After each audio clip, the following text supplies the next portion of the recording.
السلام علیکم ورحمۃ اللہ وبرکاتہ۔ آپ لوگ دیکھ رہے ہیں اظہری نیٹ ورک چینل، تو ہمارے چینل کو سبسکرائب کریں اور بیل آئیکن دبانا بالکل ہی نہ بھولیں، اس لیے کہ آپ کے پاس ہماری نئی ویڈیو کی نوٹیفیکیشن آتی رہے۔ تو بیان کو شروع کرتے ہیں۔ لوگ آج ہوا بناتے ہیں کہ ایئر ڈیفنس سسٹم اتنا بڑا ہے کوئی کچھ نہیں کر سکتا۔ ایک چھوٹے سے پدے سے ایک ناجائز کنٹری کو محفوظ دکھانے کے لیے دنیا پتہ نہیں کیا کیا باتیں وائرل کرتی ہے۔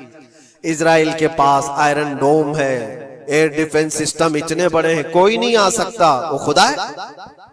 کوئی خدا ہے؟ لیکن دنیا آج دیکھ رہی ہے، بہت ساری چیزوں کو دیکھ رہی ہے۔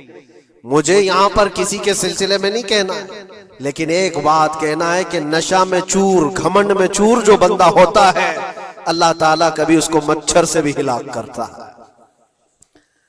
بہت بڑی طاقت کا اس سے مقابلہ ہونا ضروری نہیں، تمہارے پاس ہوگا بہت بڑا سسٹم، لیکن رب تبارک و تعالیٰ جب انتقام لے لے تو پھر تمہارے لیے بہت بڑی طاقتوں کی ضرورت نہیں۔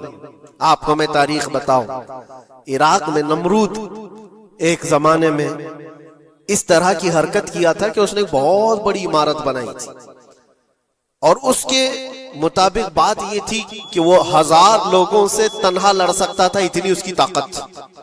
شیر سے خود مقابلہ کرتا تھا، کبھی ڈرتا نہیں تھا۔ نمرود کی طاقت مشہور تھی اس زمانے میں، اور سارے لوگ اس کی طاقت کا لوہا مانتے تھے، حتیٰ کہ وہ کبھی اپنی زندگی میں بیمار نہیں ہوا تھا۔ آدمی جب بیمار نہیں ہوتا تو اس کا غرور بڑھ جاتا ہے، سوچتا ہے مجھے کچھ ہو نہیں سکتا۔ نمرود نے اس کے بعد یہ دیکھا ساری دنیا میرے قبضے میں ہے، طاقت و دولت کے ذخیرے سب اس کے پاس سے، لیکن ایک چیز نہیں تھی، موت پر کنٹرول۔ اس کو کیسے کیا جائے کنٹرول؟ یعنی مرنے سے بچ تو نہیں پائے گا، یہ کنٹرولنگ پاور بھی ہمارے پاس ہونا چاہیے۔ اس نے ایک بہت بڑی عمارت بنائی، کہا کہ خدا آسمانوں میں ہوتا ہے، ہم اتنی بڑی عمارت بنائیں گے کہ ان عمارتوں پر چڑھ کر خدا کو للکاریں گے۔ آجا میں مقابلہ کرتا ہوں، اور مقابلہ کر کے میں خدا کو گرا دوں گا کسی بھی طرح سے۔ اگر مجھ سے نہ ہو سکے تو پوری فوج کو تیار کروں گا، خدا سے لڑائی لڑ کر کے ایک بار وہ موت اور حیات کا پاور اپنے ہاتھ میں لے لیں گے، پھر ہم کو جب تک چاہے جینا ہے۔ کہاں کی خام خیالی! لیکن اس نے بنایا، پوری دنیا بھر سے لوگوں کو جمع کیا، سب کی زبان ایک بنایا، سب کی کرنسی ایک بنایا، ساری اس پوری دنیا کے لوگ اس کی فوج میں، سب کو یہ باور کرانا شروع کیا کہ ہماری لڑائی ہے دنیا سے نہیں، ہماری لڑائی کریٹر سے، خالق سے۔ ہم اس سے پاور چھین لیں گے ایک بار، اور پھر اپنے ہاتھ میں موت و حیات کا کنٹرول رکھیں گے۔ جس کو جتنی لمبی عمر چاہیے میں دوں گا، جس کو جب تک جینا ہے میں دوں گا، ازل سے لے کر ابد تک۔ یہ سارے خیالات اس کے تھے، اور اس نے جمع کیا، عمارت بھی بنایا، فوج بھی تیار کیا۔ کیا رب تبارک و تعالیٰ یہ نہیں دیکھ رہا تھا؟ اس کی تیاری، اس کا جمع کرنا، اس کی عمارت بنانا، بہت دنوں تک یہ سب کام چلتا رہا۔ رب تبارک و تعالیٰ کسی سے غافل نہیں، دلوں میں گزرنے والے حالات سے بھی بے خبر نہیں، لیکن بندے کو رب تبارک و تعالیٰ ڈھیل دیتا ہے۔ قرآن میں رب تعالیٰ فرماتا ہے وَلَا يَحْسَبَنَّ الَّذِينَ كَفَرُوا أَنَّمَا نُمْلِي لَهُمْ خَيْرٌ لِأَنفُسِهِمْ إِنَّمَا نُمْلِي لَهُمْ لِيَزْدَادُوا إِثْمًا۔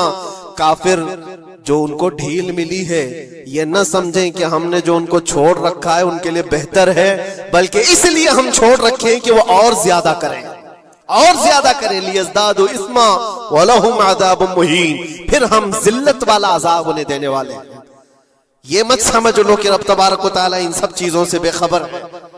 نمرود اتنا سب کرتا رہا، اللہ نے اس کو چھوڑ رکھا، بنا لے لمبی عمارت، بنا فوج بھی بنا لی، ساری چیزیں بنا لیا۔ مقابلے کے لیے اس نے دن بھی طے کر لیا۔ اس کے بعد اس کو خدا سے لڑائی لڑنی تھی، کہاں خدا تک پہنچنے کی بات، لیکن بندہ جب غرور و تکبر میں آتا ہے تو وہاں تک بھی سوچتا ہے۔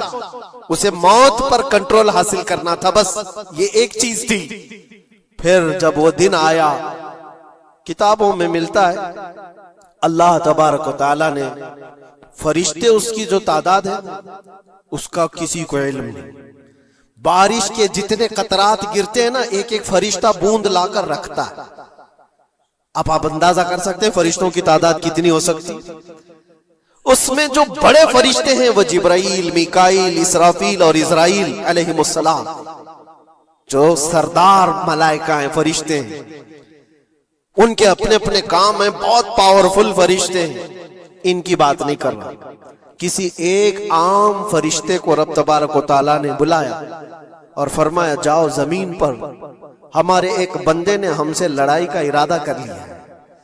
اس کی طاقت و قوت اور اس کی جمع شدہ ساری چیزوں کو دیکھ کر کے آؤ. وہ فرشتہ زمین پر آیا. جس جگہ پر اس نے یہ سب جمع کیا تھا، فرشتہ اتر کر صرف اپنے پیر ہلایا تھا، پوری عمارت بھسم ہو گئی.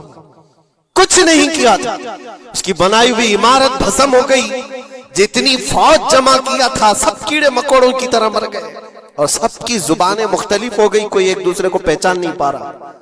یہ منٹوں کی بھی بات نہیں تھی، سیکنڈوں کی بات تھی. فرشتہ واپس چلا گیا. نمرود کا زوال ہو گیا، ختم ہو گیا. یہ تاریخ کی ایک بات ہے، اور یہ روایت ہم اپنی کتابوں میں نہیں رکھتے. یہ روایت یہودیوں کی کتابوں سے ہی ہے. یہودی اس بات کو یقین کرتے ہیں، اور اسی وجہ سے اس بات پر وہ دوبارہ عمل کرنے کے لیے پھر کوشش میں ہے. نیو ورلڈ آرڈر جو کہا جاتا ہے، پوری دنیا کو اکٹھا کرنا، ایک کرنسی بنانا، ایک لینگویج پر لانا، اور سب کو ملا کر کے ایک طاقت حاصل کرنا، سپیس پر جانا، اور پھر وہی چیزیں دہرانی جا رہی ہے دنیا. اگر آپ لوگوں کو مفتی سلمان اظہری صاحب کا یہ بیان اچھا لگا ہو تو ہمارے چینل کو سبسکرائب کریں اور بیل آئیکن کو دبائیں اور لائک بھی ضرور کریں. السلام علیکم ورحمۃ اللہ وبرکاتہ. ملتے ہیں